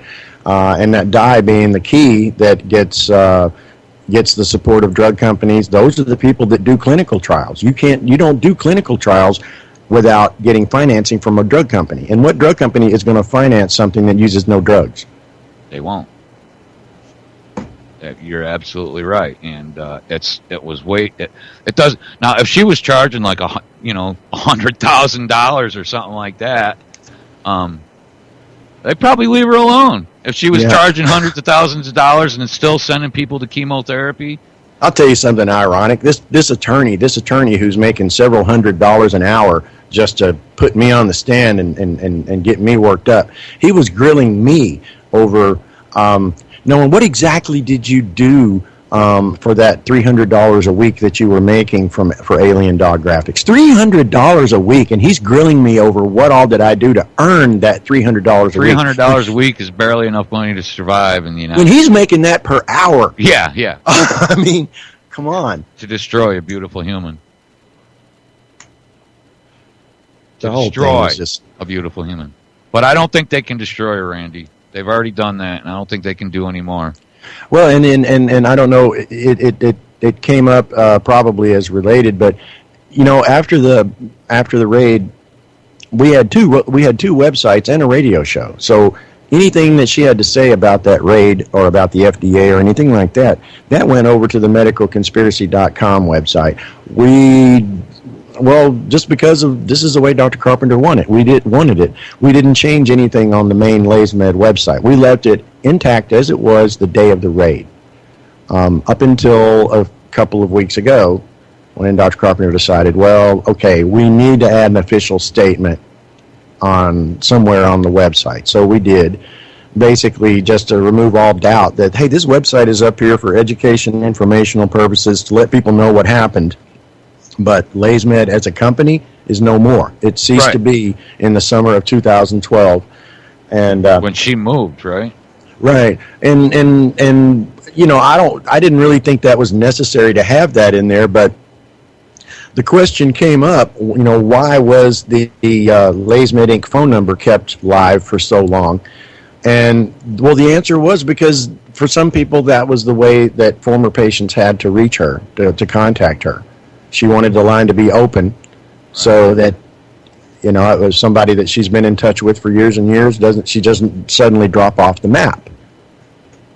She wanted to be available to talk to them if they needed to talk to her. Right. But and is she able to talk to any of her old patients? A few, but it's gotten worse. It's gotten worse lately, though, of course, because she just doesn't feel safe. Right. And they won't subpoena any of them. No, and well, here's the deal. They would, man. If you two were the only subpoenas, the only people witnesses subpoenaed to testify at this grand jury, it's nothing. Yeah, I mean, we. Shoot, I forgot what I was going to say. It's still kind of early for me, but. It's kind of early for everybody, dude. The whole thing. People on the West Coast are up here listening to us right now. They're up at 8 a.m. just to listen to you and I. Really? You got people on the West Coast? Yeah, we got people all over the world, actually, Randy. People Well, in the and- Netherlands, people in Asia listening right now, people in Australia. That was the thing that really, made me want to see if I could get Dr. C to come on, though, because you were one of our friends on Orion, and your crowd that you have listening to your show. Malaysia, let's see. Some of them already know who Dr. Carpenter is, so she thought this would be a good venue where she could sort of tell what's been going on lately. Yeah, but we're still in a non-growth situation. If you're not one of the couple of the big ones that stick to the right wing, narrative, then you're just doomed to mediocrity. But anyways, yeah, I'm sorry, I didn't. Oh no! Here you are trying to compliment me, and I'm trying to interrupt you. And no. All I meant was there are people probably that followed you from Orion over here to UCY, and a lot of those people do remember that Dr. Carpenter had that most of the Saturday people show. in our chat room right now are quite familiar with Dr. Carpenter. And that's what I figured. It just and they questioned me about that, saying that you furthered the internet exposure. The website wasn't enough. Then you had to have a radio show to lure more people into her cancer cure scam. And at that point, actually, you never exactly once on that was any not of your the shows. point. That's what I told him. I said that was not the point of the radio show. The point of the you radio never once show. mentioned. You never solicited anything on any Right, of your radio shows or any of your guest appearances on my show. Exactly. She never wanted a radio show until she started getting attacked by this organized group, and then that's when she decided, okay, I've got to talk about this. Yeah. And Sam Bushman over at Liberty News Radio, when they had that network, that was actually her first show, and she was on Liberty News Radio for, I want to say, about a year, and then Liberty went down, and somehow, even though they had plenty of points on which they disagreed afterward, somehow at that point I was able to arrange a conference call with her and Dr. Rebecca Carley, and they hit it off the first time really well, and Dr. Carley got Dr. Carpenter in touch with Jimmy, and the next thing you know, Dr. Carpenter had her own show. Then weeks later, the Carley Carpenter differences started coming out, and we she wasn't really a friend of ours, but I still thank Dr. Carley to this day for getting that exposure for us. Right. Doesn't mean that we agreed on everything, and Dr. Carpenter didn't agree with everything Carley said, and vice versa. But still, I saw it as it's a bigger common enemy. Yeah, it's more important than being agree. exactly like everyone else, and you all thinking exactly the same way. But there was never any animosity. I don't know. Quite frankly, I've only listened to Dr. Carley's show a few times. Well, we used to have her. Yeah. I mean, she was at Orion. And the thing about it, the one thing I see about the two that have in common, they both have something very much in common. They both stick to their guns. Yeah. And I think a lot of that has to do with what they've each gone through. Dr. Carley's been through some horrific stuff. Exactly. And so has Dr. Carpenter. And people use that against Dr. Carpenter to say, oh, she's arrogant and she's rude to some people. And I don't think so. I love her. She's been beaten down so many times by so many different lines of questioning and things. I think she's got, for some questions, maybe her answers come out maybe with a little bit of a tone of animosity, but it's not animosity at the person asking. It's animosity at the system that has never really acknowledged what it is she's been saying for 10 plus years. Worse than not acknowledging what she's been saying and trying to refute every word of it. That's the first thing. And that, the gang stalking is the part that does it for me. That's how I know that there is no There's no indictment. They can't. Same thing with Bruce Ivins. They say that he killed himself on the day that his indictment was about to be handed down, but that's a freaking lie. There was no indictment. They drove that guy crazy. They made him think he was hearing voices until he killed himself. And then, just like with Aaron Schwartz, they have absolutely no case, but so they tried this one last ace in the hole. Yeah, they gang stalk him, and then all of a sudden, because now you feel like you're being followed, that your phone calls are being tapped, that there's people watching you 24/7, and now you're hearing voices, and now things are happening that are strange and odd, so you commit suicide. And then the day after Dr. Carly or Dr. Carpenter commits suicide, they'll come out and say, "Oh, look, just the day before we were about to hand down an indictment on her, she kills herself." It's classic. It's classic. And and what I want from my heart and my soul is to say, don't. That you've gone through so much in your life already that they can't do anything else to you. This is their last. This is all they got left, other than shy of, if she were to just start helping people again, shy of just having her assassinated. Yeah, the only explanations that make sense to me are explanations that to a lot of people sound just outrageous, because it's putting an end to a threat to the pharmaceutical industry. That sounds kind of, delusional, maybe. But, I'm sure that somewhere in some report somewhere about the incidents years and years ago when she blew the whistle, somewhere there's a paragraph that exonerates the whistle that was blown because, look, this lady's a kook.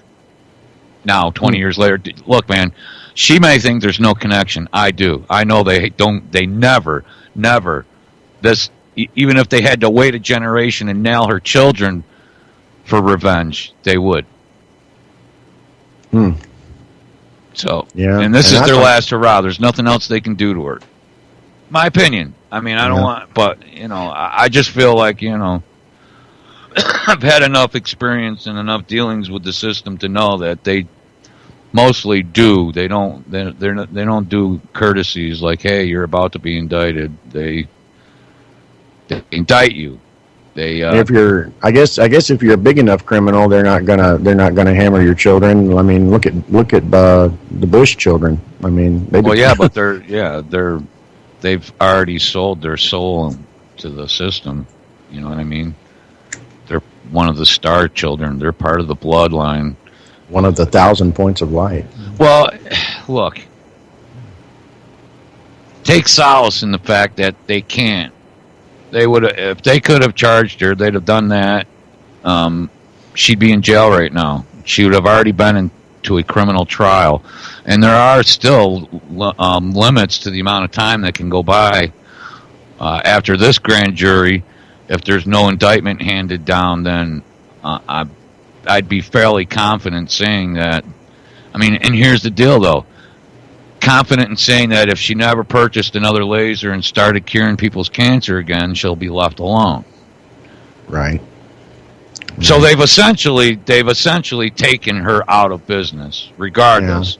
Yeah. And I kept thinking during the questioning that what they were trying to establish somehow is that I continued to work on this website and upgrade it and add material to it and everything, knowing that this was a fraud. They kept throwing that and trying to establish that I did something knowingly fraudulent. And I just kept on saying that's not the case at all. Like an organized crime syndicate. Yeah, the only reason, what they're saying. I mean, sure, the reason it started is because at the time I needed a job and she needed help, but the things that I was hearing coming from all over the world, that was sure, I was making a little bit of money to supplement with the bills and help us out, but what really kept it going was knowing the difference that it was in my face every other day with a new email from somebody, what a difference she was making in people's lives. And that is what kept me going. and they want to try to establish that, that I knew of horrible things that were going on, and I still continued to promote this company and promote this website, and trying to put words in my mouth, trying to put thoughts in my head, basically. But you stuck to your guns. Right. So what kind of, did they ask your wife the same questions? Yeah, from what I understand, yeah, they did. But they asked her some things that they didn't ask me, because she was the office manager. So I believe they brought things and put them into her face, as in real names of real patients, and things that she wasn't aware that happened afterward. That are you aware that this person is no longer alive? And things like that. Just basically, I don't know if they were fishing for a reaction or what, but because this is what she told me after the fact, that they were throwing pictures of former patients up in her face and asking her if she was aware of this, if she was aware of that, and the only thing that I knew was when she walked out of that jury room, she was reduced to, bawling massive tears. She had, her face was totally covered in tears. Yeah, I know, I understand, and that's what their objective was, because they can't get you, they can't get Dr. Carpenter, they can't get Wendy, they can't get Randy. But they can piss you off, and they can scare you, and they can hurt you. And so they've done that. But that's it. And they even found paragraphs in the website that they had this thing. Well, I'm sure you've heard of it, the Wayback Machine. Say that again.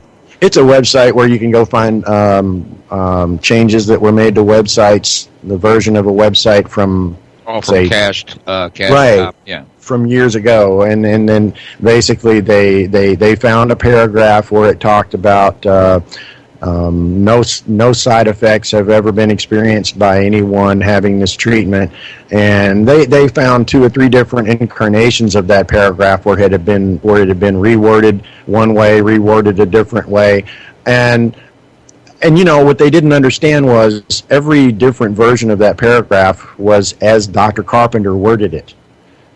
I mean, sure, she was aware when people would object to the way something was worded on the website. She would try to correct it. Try to change it so that still says the same thing, but it doesn't sound objectionable or anything like that. And I would upload the changes exactly as she wanted them, and they tried to make it out to where I slipped something in to make this paragraph legal, or something. No, I wasn't. I was sure these paragraphs on the website, they've gone they through can say changes. whatever they want, but they couldn't prove it, so they wouldn't be able to prove that. But I mean, the website says what the owner of the website wants it to say. Right. That's the bottom line. I'm not the owner of the website. I worked on it. I was the mechanic. I was the guy out there tightening the bolts and maybe changing this and putting a new gasket on it here, and that's what I did. Yeah, so this was it, dude. This was so Dr. Carpenter didn't get subpoenaed. No one else was subpoenaed. Just you guys. Just her daughter and her daughter's husband. Right, and talking about it, we think, well, maybe the reason that she didn't get subpoenaed is because at that time they didn't know where, to serve her. That's possible, but no, trust me, brother. Because a lot of the questioning involved, where is she? And they know where she is. Trust me. There's no way to be anonymous anymore, dude. Unless you are living in a bunker underground and not a single soul knows where it is, and you have absolutely no electronic gizmos anywhere, they know where you are. Right. Or they can find out.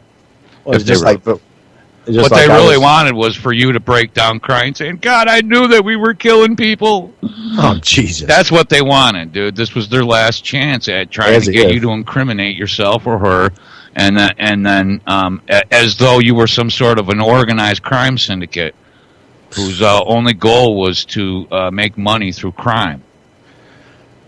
But no crimes have been committed. No.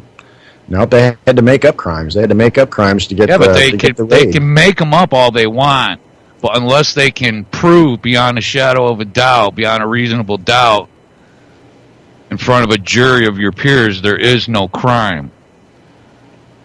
Unless they do what they did to Bruce Ivins or to Aaron Schwartz. Unless they make you think that you're going crazy, unless they gang stalk you, and then once you're done, once you're gone, they can say anything because now there is no burden of proof. Same thing with Michael Dorner. As far as, there's absolutely no proof that he killed anyone. They don't have to prove it because they're not in court anymore. They just say he killed these people. They call him, a radical terrorist, an American terrorist, because they don't have to prove that he was one. He died. Same thing with Bruce Ivins. They don't have to prove that he stole anthrax and mailed it to, the most stupidest, ludicrous, off the wall claims that they made against him. They're true now because he killed himself. Aaron Schwartz. It's true. He stole, he was stealing. He had the intent because he killed himself, and there is no burden of proof. So whatever they say, whatever goes out on the media is fact. And that's what they're trying to do here. So if Dr. Carpenter is out of the way, if she goes nuts, if she takes, sleeping pills and decides it's just been too much for her, then they don't have any burden of proof. They just say, see, then they can just post an article or something it'll go mainstream that says, this woman who was doing this and doing that, committed suicide, and that's that. They don't have to prove that any word that they said was true. They'll just say it. They do it all the time. It's part of the. Talking to Barbara Hartwell, she should absolutely know this. Yeah, personally, knowing how strong-willed she is, I can't imagine her doing anything like that. Exactly. So that's it. This was their last hurrah. I guess so. But, I'm telling you, dude, it works more times than it doesn't. You look at all the people that killed themselves, and then the next day we find out that there was an indictment that was about to be handed down. Yeah. You know what I'm saying? It's par for the course. There was no indictment. She killed herself, and then they can say, well, there was an indictment. We were about to indict her. And then everything they say about the indictment with no burden of proof, with no due process, becomes true. And really, even short of doing that, silencing the people is job well, right one. Now, at this point, while she's alive, they're liable for slander if they, you know what I'm saying, if people continue to slander her name. So that's why, the gang stalking, that's why all this goes on. You look at for Christ's sakes, look at Randy Quaid. If a Jew steals your money and you're hip to it and you go back and you go after them, they destroy your life and your family's life and your career. And they'll have you whacked. Man. It happens. People might think it don't, but it does. Right. Well, I know some things that I didn't think were possible 5 years ago. I definitely have changed my well, I happen to know that you, outlook. Randy, are totally familiar with the satanic rituals and blood rituals and child sacrifices that go on amongst the elites. People think, well, that's crazy. That doesn't happen. Oh, frick, yeah, it does. Yeah, it does. And if you get in their way, that's why I say, that people think, well, they would, they have no problem killing a school full of children. They have no problem blowing up a hospital full of cancer patients or, amputees or, look at Gaza. Are we even talking about Gaza now anymore here in the United States? No, we're talking about Missouri, about, this poor kid who was gunned down by the police, by the racist white police in the black community. Again, it's all smoke and mirrors, dude. Flavor of the day. Yeah. And then in the background, real good people are going down. So let's just make sure that Dr. Carpenter isn't one of them. Amen. Like I said, we don't want. Nobody wants.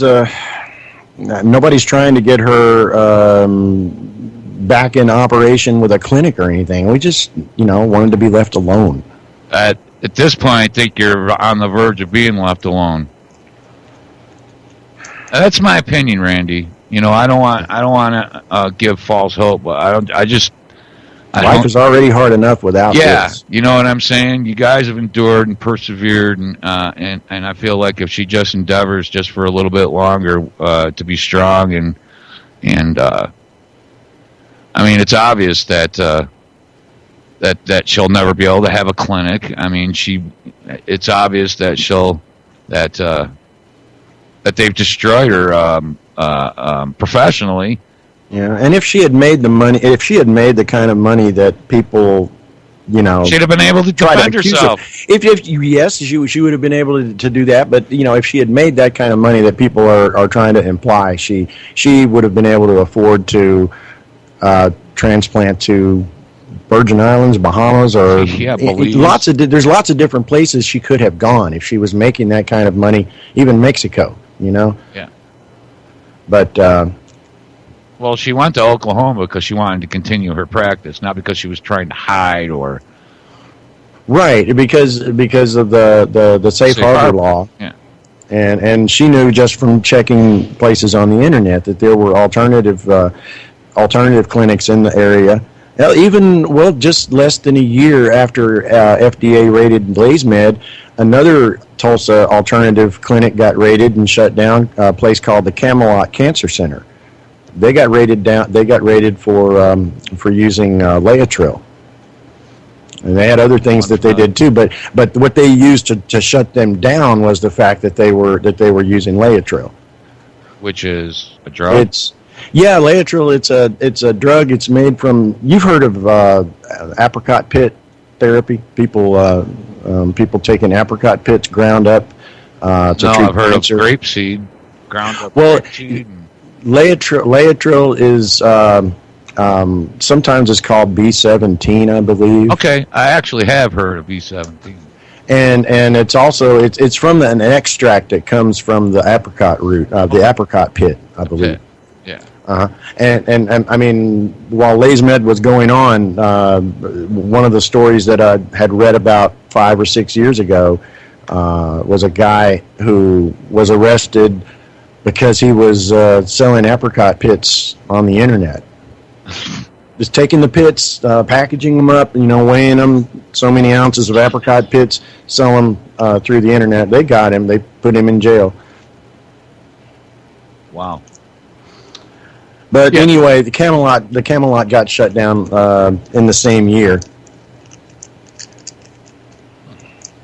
Also, they've effectively shut down all the alternative around there in Oklahoma. So really, if you get cancer, it's radiation or nothing. Pretty much, I think. Unless you can get some cannabis oil. Yeah, I think the word cancer. I think the word cancer has a copyright that's owned by certain money interests in the country. Yeah, you would be wise to find alternatives to using the C word. Yeah, because I think something about the American Cancer Society and their charter. It's written that the day that a cure is discovered, they go out of existence, basically.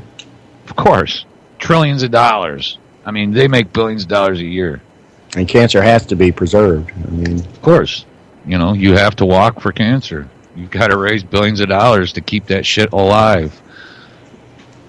When really, Dr. Carpenter, even Dr. Brzezinski, Ricky Simpson, all these people out there that are showing you that no, you don't need millions of dollars to be healthy, to stay well. We have that fundamental right. I talk about the struggle for dignity. That's part of it right there. The dignity of being able to grow old without having your hair fall out or having your pancreas removed or having your goddamn liver taken out. Your whole fucking life destroyed. Limping That's our around struggle. with an IV pole and an open back gown on. Yeah. I mean, every person I've ever loved in my life has died from cancer.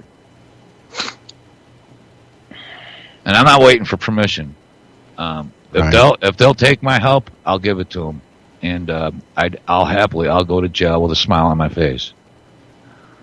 And the medical establishment, the authorities, the Leos, all of them can kiss my ass. And, anyways, we're near the end of the show. I really wish we could have had Dr. C here with us, but really, I do. We'll do something. I think if it's not later today, sometime later in the week, if we can get together and have a conference call or something and record it, you can do a replay. Okay. I'll put something together. So, what else is going on in Randy's life professionally? Anything? Not really. I mean, I know they've destroyed any chance of you guys. I mean, well, like I said, I'm just working, trying to make it. I'm working in a 21st century sweatshop, basically. The call center is the new sweatshop of the 21st century, I believe. I'm not going to mention the name of the company, but yeah, because it's not as bad. Honestly, it's not as bad as the job I came out of a few months ago. I'm not working for them anymore, so I can say it. I was working for AT&T, the biggest AT&T Mobility, the biggest of the cell phone companies, and that was a tough job, a really tough job. But I have a dear friend. She's the web mistress of my website, and Jack Bloods works at a call center. She freaking hates it. Oh yeah, because every second of the day is being monitored by some piece of software. And you got dicks like me that call up and think you're the problem. You know what I mean? Yeah. This one is a little better of a job. I'm actually selling to business customers. I'm taking calls from business customers and taking orders for wholesale industrial supplies and things like that.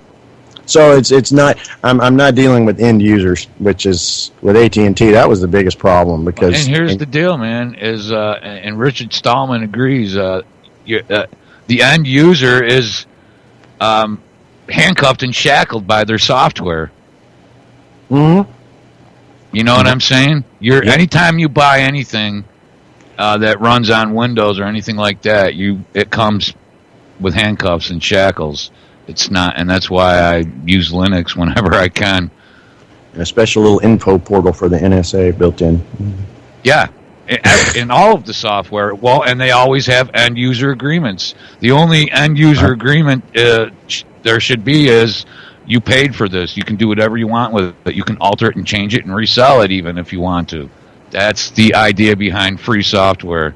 That's the idea behind Richard Stallman and Aaron Schwartz, and that's why these people are heroes, real, true heroes, not AK-47, M16, shoot-'em-up heroes. These guys are true heroes of the information age. And thanks for coming on with me today, Randy. Oh man, anytime. I'm happy to. Like I said, I feel a little out of my element without Dr. Carpenter here. That's all right. You know, usually I'm used to everything I say. She's going to say something back, but yeah. Well, we'll do something. We'll pre-record something for next week or the week after. How's that? All right. I'm really amazed you don't your format over here. We haven't had any commercial breaks. No, we don't run commercials. Wow. We're not trying to sell dick pills or squatty potties.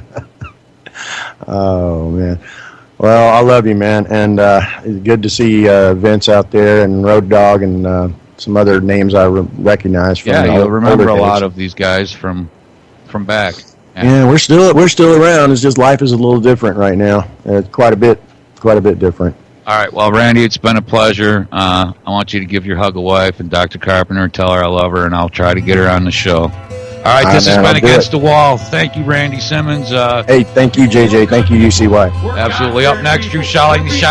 This is Against the Wall at UCY.TV. We're lawless. All right? Don't let them fool you into thinking you're lawless and you don't have to care. They can call us whatever they want, but they can't make us hate. I'd rather die than be a slave to thee. Don't treat me this way.